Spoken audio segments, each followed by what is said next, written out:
Les damos la bienvenida a una emisión más de su noticiero de ABA Televisión, edición 2 de junio. Mi nombre es Cristian Romero y estas son las noticias. Comenzamos en la Ciudad del Vaticano, donde el Papa Francisco reza el rosario para suplicar que termine la pandemia. Los jardines vaticanos han acogido una imagen de la Virgen María procedente de Alemania, de la que el Papa Francisco es muy devoto. Ha sido acompañada con todos los honores hasta un lugar cerca de la Gran Cúpula. Se trata de una réplica original de la Virgen de Satanudos que procede de Alemania. Desde hace unos 300 años, millones de personas peregrinan hasta la iglesia que acoge este lienzo para pedir que deshaga los nudos que hay en sus vidas. Esta vez Francisco ha rezado un rosario ante ella para pedir el fin de la pandemia. Supplicandoti perché finisca la pandemia e l'umanità possa riprendere la vita di ogni giorno con maggior sicurezza. Francisco ha pedido que desate 5 nudos en esta crisis: el de la soledad, el desempleo, la violencia doméstica, el progreso científico al servicio de todos y recomenzar la labor pastoral. Con esta oración, el Papa ha clausurado el Maratón Mundial de Rosarios que inició el 1 de mayo. A lo largo del mes, cada día se ha rezado un rosario desde un santuario diferente en todos los continentes. También durante este último rosario hubo conexiones con santuarios en Paraguay, Chile, Ruanda, Escocia y España. Una iniciativa global a la que se han sumado millones de personas. Ave María. El cardenal español Osorio publica un libro de lo que ha aprendido de los presos. En casi todos sus viajes, el Papa incluye una parada en una cárcel. También en Nápoles y en Milán almorzó en una prisión. O visita cárceles en Semana Santa para los oficios del Jueves Santo.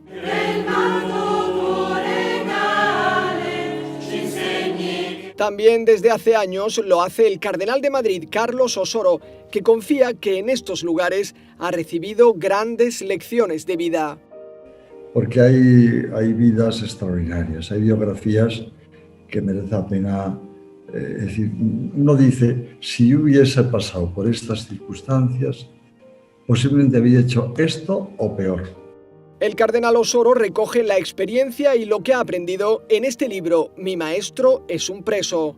Se trata de un intenso intercambio de mensajes entre presos de una cárcel de Madrid y el arzobispo, un texto cargado de humanidad. Yo no doy ningún consejo a los presos, les respondo a preguntas que me hacen. Son los presos los que a veces me están aconsejando a mí y aprendo de ellos las respuestas que tengo que, o sobre todo el modo de que tengo de vivir en la vida. Los presos confían al cardenal que echan de menos a sus nietos, que tienen el corazón quemado por heridas de guerra, que necesitan pedir perdón y que sueñan con la igualdad de todos ante Dios. Para mí es una experiencia muy bonita cuando salen de la cárcel y vienen a verme. Y a lo mejor antes de marchar a su ciudad, yo puedo cenar un día con ellos. O que vienen a casa y puedo charlar con ellos. Pero hay una relación humana que ellos nunca la olvidan, porque no es por ningún interés de ningún tipo. Es porque les quieres y más. Ya está. Para prevenir que la gente vaya a las cárceles, el cardenal propone apostar por la educación en valores. Además, pide mostrar cercanía con los presos y con sus familias durante la condena y ayudarles a regresar a la vida normal cuando han pagado su deuda con la sociedad. 4 universidades estudiarán juntas sobre la geopolítica de Pío XII. En torno a la Segunda Guerra Mundial, el mundo vivió años decisivos. En aquel entonces dominaban diferentes visiones de Occidente. Una tenía, por ejemplo, como centro Europa. Otra mantenía una visión más económica, marcada por el capitalismo. Y otra se fijó en las alianzas militares. Aprovechando la apertura de los archivos vaticanos sobre Pío XII, expertos de 4 universidades investigarán qué occidentes se impulsaban desde el Vaticano y la Iglesia Católica. Il progetto comunque vuol vedere. Queremos ver cuáles eran las categorías que estaban en juego en Occidente, si estaban bien definidas y los protagonistas las tenían claras. Queremos ver qué proyectos se emprendieron porque hay muchos protagonistas en el ámbito católico, no solo el Papa y los obispos, también partidos políticos en los que había muchos católicos y cristianos, o las universidades y las órdenes religiosas. Estamos en un momento de gran vivacidad. El profesor Roberto Regoli ha conseguido reunir en un mismo grupo de trabajo a historiadores, filósofos y teólogos de 4 de las universidades más prestigiosas de Europa: el Sacro Cuore, la Gregoriana, Navarra y la Católica Portuguesa. Esto garantiza puntos de vista muy variados, acceso a fuentes especializadas y estudio de cuestiones en muchos ámbitos. Toccherà ambiti molto diversi tra di loro. Tocará áreas muy diferentes, desde la diplomacia, las relaciones entre el Estado y la Iglesia hasta la esfera económica, pero también con una reflexión cultural más amplia. Pío XII mostró su apoyo por el proceso de una Europa unida que no salió adelante. También apoyó a los regímenes democráticos, pero tuvo que relacionarse con la España de Franco y el Portugal de Salazar. Además, se opuso a los regímenes comunistas. Le democrazie cristiane incoraggiate. Las democracias cristianas estaban apoyadas por Roma, pero también había otros modelos de Estado, desde la España de Franco hasta el Portugal de Salazar, o diferentes tensiones en América Latina. El proyecto de estudio durará 4 años, ya cuenta con expertos de todos los continentes, pero desde que se dio a conocer ha recibido numerosas propuestas de participación. Un ambicioso proyecto que ayudará a comprender el pasado para vivir el presente y construir el futuro. A continuación tenemos el agrado de presentarles una reflexión del Evangelio del Día, a cargo de nuestro director general, Jaime Sevilla. En el Evangelio de hoy, tomado de San Marcos, tenemos el resumen de la ley. Amarás al Señor tu Dios con todo tu corazón, con toda tu alma, con todas tus fuerzas. No encontrarás otro Dios fuera de Él. Y a tu prójimo como a ti mismo. Amar a Dios sobre todas las cosas y al prójimo como a ti mismo es el resumen de la ley. Qué hermoso Jesús, cómo nos da esta enseñanza tan profunda. Amar a Dios sobre todas las cosas significa amarlo incluso sobre nosotros mismos. Y amarlo sobre nosotros mismos muchas veces es lo más difícil en nuestras vidas, porque casi nosotros siempre queremos hacer nuestro capricho, lo que pensamos que está bien, no lo que Dios desea. Y cuando de amar al prójimo se trata de aceptarlo tal y como es, como la presencia de Dios frente a nosotros. Se trata de aceptarlo con todas sus virtudes y con todos sus defectos. Se trata de aceptarlo tal y como es. Así, cuando nosotros amamos a la persona tal y como es, también es el reflejo de que nos amamos a nosotros mismos, porque estamos descubriendo y desarrollando la perfección de nuestra propia naturaleza humana. Hoy el Señor nos invita a que podamos nosotros, de alguna forma, resumir toda nuestra vida a estos 2 mandamientos. Amar a Dios sobre todas las cosas, sobre el trabajo, sobre la esposa, sobre los hijos, sobre tantas cosas, pero también al prójimo como a uno mismo. O sea, nunca debemos de anteponer a Dios a nada. Y cuando se trata de amar a los demás, es nuestra prueba fidedigna de que estamos amando a Dios sobre todo. Queridos hermanos, que el Señor nos dé la gracia de entender el resumen de esta ley en estos 2 mandamientos. Que así sea.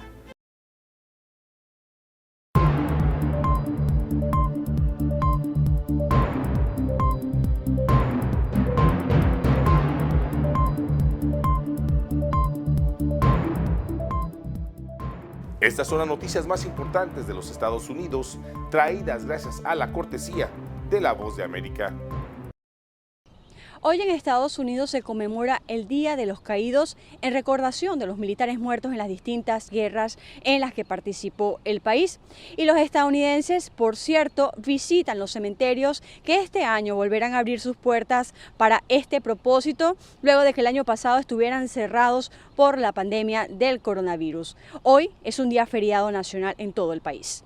En otras noticias, el secretario de Transporte, Pete Buttigieg, declaró el domingo que se está agotando el tiempo para llegar a un acuerdo bipartidista sobre gastos de infraestructura, advirtiendo que los demócratas podrían aprobar la medida sin apoyo republicano en caso de ser necesario. El Congreso, que se encuentra en receso por el feriado del Día de los Caídos y regresará el 7 de junio, y para ese entonces dijo el funcionario que necesitan una dirección clara. Por otro lado, los tribunales de inmigración acelerarán el trámite de los casos de familias que llegan a la frontera sur de Estados Unidos, anunció el viernes el gobierno del presidente Joe Biden, a menos de 2 semanas después de que dijo que iba a minimizar las restricciones relacionadas con la pandemia del coronavirus para solicitantes de asilo. Bajo este plan, las familias que sean detenidas en la frontera a partir del viernes podrían ser asignadas a los tribunales de inmigración encargados de decidir si estos migrantes pueden permanecer en Estados Unidos de una forma más rápida. Los jueces de inmigración generalmente emiten una decisión en los casos en un plazo de 300 días. Desde Washington, Sofía Pisani, Voz de América. El presidente de Estados Unidos, Joe Biden, proclama el mes de junio como el mes de los migrantes. Junio empieza con un reconocimiento a las contribuciones de los inmigrantes en Estados Unidos. El presidente Joe Biden lo convirtió en una proclama. Él proclamó el mes del migrante, el mes de junio, para que de verdad se recuerden a cada persona, a cada estadounidense que este país siempre ha valorado a los inmigrantes y que lo vamos a seguir haciendo. Jennifer Molina, inmigrante colombiana y directora de la coalición de medios de la Casa Blanca, indicó que más allá del reconocimiento, también es un mes del llamado a la acción al Congreso para aprobar una reforma inmigratoria que presentó Biden a su llegada al poder. El presidente Biden dejó muy claro que esta es una prioridad para su administración, que va a tratar de trabajar con el Congreso. Tenemos que llamar al Congreso, al Senado, que de verdad tomen acción lo más rápido posible, porque el presidente Biden está listo para firmar esto para volverse en ley. La Cámara de Representantes dio el visto bueno a parte del proyecto que ofrece un camino a la ciudadanía a millones de jóvenes del programa DACA, pero aún se espera por la aprobación en el Senado, donde legisladores republicanos solicitan un compromiso para proteger la frontera. Queremos inmigración legal. Soy de un estado de inmigración, pero lo que está haciendo Biden es crear un increíble problema de derechos humanos en la frontera de Estados Unidos y México. Quiero arreglar el TPS, quiero arreglar DACA, quiero asegurar la frontera. El mes de la herencia del migrante coincide con la masiva llegada de solicitantes de asilo a la frontera sur. Miles de ellos habían sido devueltos bajo el título 42, una regla instaurada durante el gobierno del presidente Donald Trump, y que por ahora la administración Biden ha modificado con la implementación de exenciones humanitarias. El único consenso bipartidista está centrado en que el sistema migratorio del país está obsoleto y necesita reestructurarse. Jorge Agobián, Voz de América, Washington. Jim Manes llegó a El Salvador como encargada de negocios de la Embajada de Estados Unidos. Pero privilegio estar de regreso en El Salvador. Estas fueron las primeras palabras de la encargada de negocios de Estados Unidos en El Salvador a su regreso al país. En medio de condenas internacionales por la destitución de magistrados y el fiscal general, la diplomática estadounidense mencionó los pilares fundamentales para una democracia sólida, entre ellos la separación de poderes del Estado. La separación de poderes, una prensa independiente y libre, una sociedad civil sólida. Todos estos elementos son fundamentales en una democracia sólida y vibrante. Otro aspecto que consideró necesario es la lucha contra la corrupción, pronunciamiento que se brinda tras la lista que el Departamento de Estado de Estados Unidos diera a conocer sobre funcionarios y exfuncionarios vinculados a posibles actos de corrupción. Y un sistema judicial confiable, comprometido a luchar contra la corrupción en todas sus formas. Todos estos esfuerzos son fundamentales para el avance de El Salvador y de nuestra cooperación. También envió un saludo al presidente Nayib Bukele, quien cumple 2 años de gestión y con quien se comprometió a fortalecer las relaciones entre ambos países. Asimismo, puso a disposición la sede diplomática para el diálogo. Un lugar para discutir diferencias, un lugar para encontrar puntos en común. Sepan que tengo la intención de continuar esta tradición, de que la embajada sea ese lugar neutral. Advirtió que es urgente reconstruir la economía de El Salvador y que es una oportunidad para el país generar nuevas inversiones para potenciar el empleo. La diplomática aludió a las buenas relaciones que por años ha mantenido Estados Unidos con El Salvador y recordó la ayuda que el país norteamericano brindó al país durante la pandemia de COVID-19. Ha donado hasta el momento más de 30 millones de dólares en apoyo para el combate contra COVID-19. También reiteró la ayuda de 96 millones de dólares que la Agencia de Estados Unidos para el Desarrollo Internacional, USAID, ha brindado para mejorar la seguridad en el país. Cooperación que ha sido trasladada a organizaciones de la sociedad civil por las acciones del 1 de mayo tomadas por la Asamblea. Para Teleprensa, Canal 33, Doris Chicas. Y nos vamos a Sudamérica con nuestro amigo, el padre Manuel Rodríguez Rodríguez, misionero claretiano de nuestra cadena hermana JN19 Televisión, con un reportaje especial desde Lima, Perú, de lo que está ocurriendo en ese país. Reporta para la cadena de televisión ABA y JN19 del Perú, el padre Manuel Rodríguez Rodríguez, misionero claretiano, desde Lima. Estamos ya a puertas de las elecciones el próximo domingo, que además es el día del Corpus, pero en Perú no se va a celebrar porque están prohibidas todas las misas presenciales. Será online los que quieran, pero en la Catedral de Lima y en otras parroquias como la nuestra lo celebramos este jueves, día del Corpus Christi, ya con misas presenciales. Ha habido una queja de que en el padrón de votantes hay muchos fallecidos. Y la respuesta que han dado los organizadores es que el padrón se da un año antes de las elecciones. Ellos han cumplido con la ley. También los comentarios sobre el debate del domingo, en general, dicen que ha sido un debate, más que debate, una proposición. Y un debate tedioso y aburrido. La Organización Nacional de los que van a votar ha capacitado también a miembros de mesa en el lenguaje quechua, en los lugares donde predomina y se habla sobre todo el quechua. Creo que merece la pena esa atención que han hecho, lo mismo que han hecho los obispos escribiendo en quechua su comunicado oficial. Les felicitamos. Más del 10% del cobre, zinc y plata que se produce en el mundo se produce en el Perú.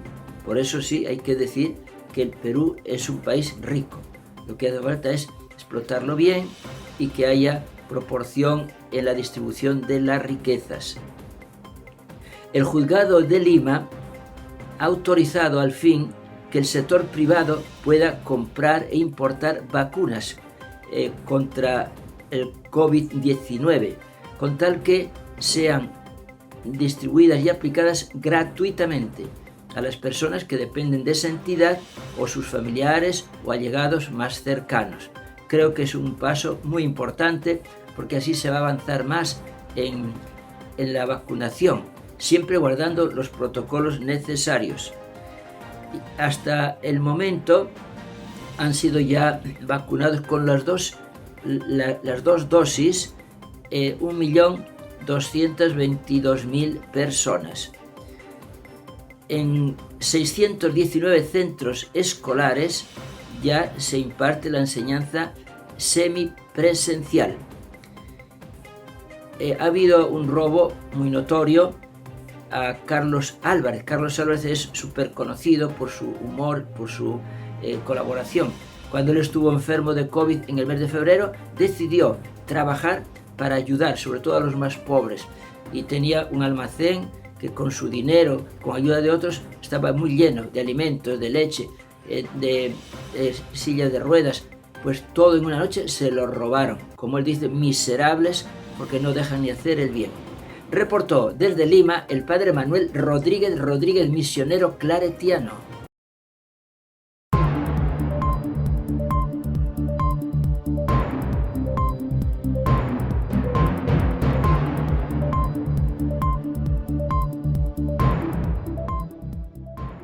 Esta es la reacción de los salvadoreños tras la llegada de Jim Manes a El Salvador.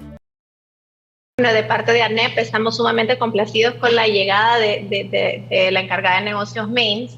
Estamos muy felices con la decisión, consideramos una decisión acertada de parte del Departamento de Estado de traer a alguien que primero ya conoce el contexto de El Salvador, ya conoce a los actores y que tuvo un rol muy importante y muy prominente en mover a los intereses de Estados Unidos en el tema de prosperidad económica, de lucha contra la corrupción y de respeto al sistema democrático durante su gestión. Entonces creemos que fue una decisión sumamente adecuada de parte del Departamento de Estado.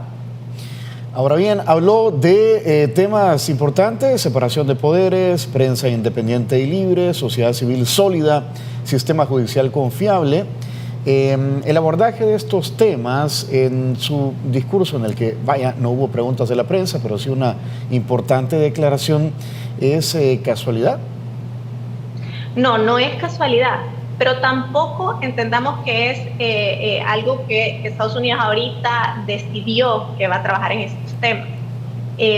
Estados Unidos ya tiene una línea desde hace décadas de trabajar en el fortalecimiento de estas áreas en el país, y lo que quiere es que el país se vuelva a enrumbar en seguir fortaleciendo, porque entendamos algo: la sociedad civil no es enemiga política de nadie. La sociedad civil es quien habla por grupos sociales cuando están ignorados.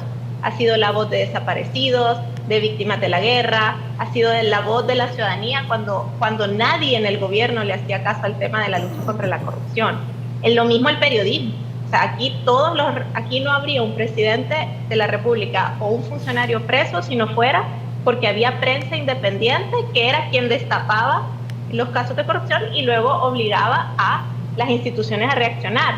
Y aunque nunca fue perfecto, digamos que las últimas dos configuraciones de la Sala de lo Constitucional y de elecciones de jueces, aunque todavía no eran perfectos y tenían muchas cosas que mejorarse, sí habían marcado una línea de gestiones de fiscalía y de la Corte mucho más independientes de los actores políticos de antes. Entonces la idea de Estados Unidos y la que nosotros compartimos desde la ANEP y desde la sociedad civil, me atrevería a decir, es de que volvamos a ese camino, porque íbamos lento pero seguro, en lugar de dar retrocesos.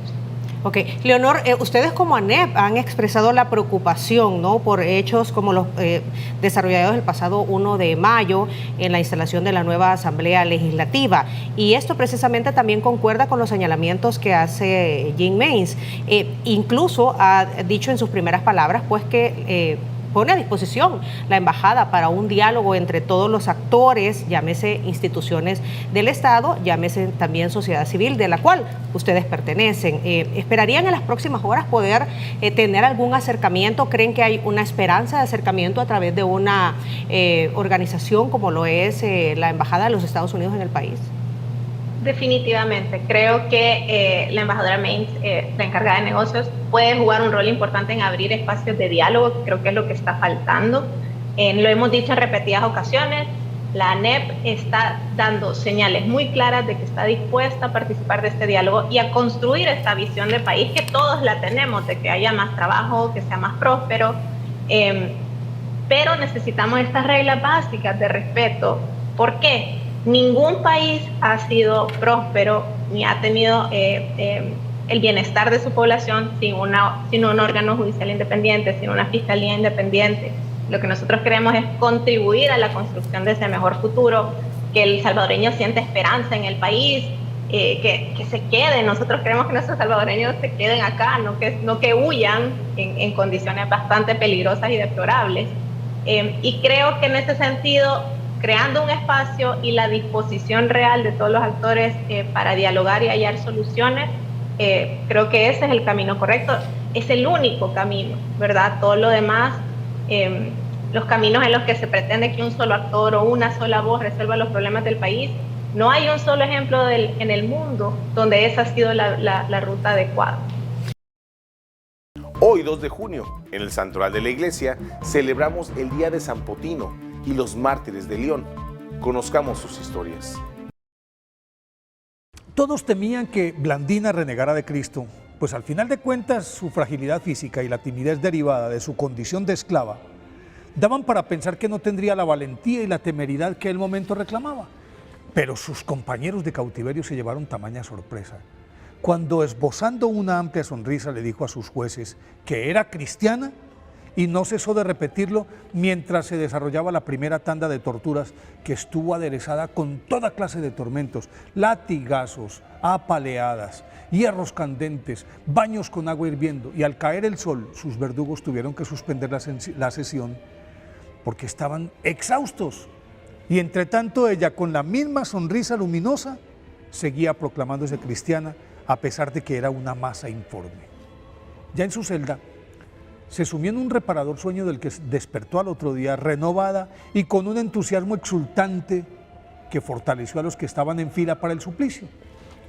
En el año 177, una revuelta popular que fue reprimida violentamente puso en aprietos al gobernador romano de León, quien para evitar nuevos enfrentamientos perdonó a los cabecillas y culpó a los cristianos de ser los instigadores, con lo que mataba a 2 pájaros de un solo tiro, calmaba los ánimos de la población y se quitaba de encima a esa secta que al permear todas las clases sociales ya era de por sí la piedra en el zapato del imperio. En principio, los cristianos fueron expulsados de sus casas, cerrados sus negocios, no les vendían ni les compraban, se les prohibió el acceso a los lugares públicos, luego fueron apresados los cristianos más reconocidos y tras ellos se vino un aluvión de ciudadanos que espontáneamente se confesaban seguidores de Cristo. Entre ellos se encontraba el venerable obispo Potino, de 90 años, que fue arrastrado por las calles de León, ultrajado y apedreado por la muchedumbre enardecida, y luego lanzado a una mazmorra en donde a causa de las heridas murió 3 días después. A los demás líderes, Átalo, Santo, Maturo, Epágato y Alejandro, estos 2 últimos que eran abogados y quisieron defender a los acusados, también fueron apresados al reconocer que eran cristianos, y luego de flagelarlos, los sentaron en medio de la arena del anfiteatro sobre sillas de hierro, debajo de las cuales colocaron braseros, y sus carnes se asaban lentamente sin que protestaran, y luego los pusieron a merced de las fieras que dieron buena cuenta de ellos. Y en menos de una semana, de otros 45 cristianos también dieron buena cuenta, que obviamente también habían sido objeto de toda clase de vejaciones previamente. Pues Blandina, rejuvenecida de cuerpo y alma, fue llevada de nuevo al anfiteatro en compañía de Póntico, quien a sus 14 años, proclamándose cristiano, vendió cara a su vida, pues impertérrito soportó dignamente todos los vejámenes y luego murió en las fauces de las bestias, las cuales llegaban y lamían a Blandina y no le hacían nada, mansamente se echaban a sus pies. En vista de ello, entonces la sentaron en la misma silla de hierro candente y como no sufrió quemaduras, la colgaron dentro de una red a baja altura y soltaron varios toros que la cornearon hasta convertirla en un amasijo. Y así murió alabando a Dios el 2 de junio del año 177. El ejemplo de estos mártires fue replicado en todo el imperio y así el cristianismo venció a sus perseguidores. Por eso hoy, día de la festividad de los mártires de León, pidámosle a Dios que siguiendo el ejemplo de ellos, nos dé la entereza necesaria para pregonar la buena nueva de su amor sin miedo a las consecuencias.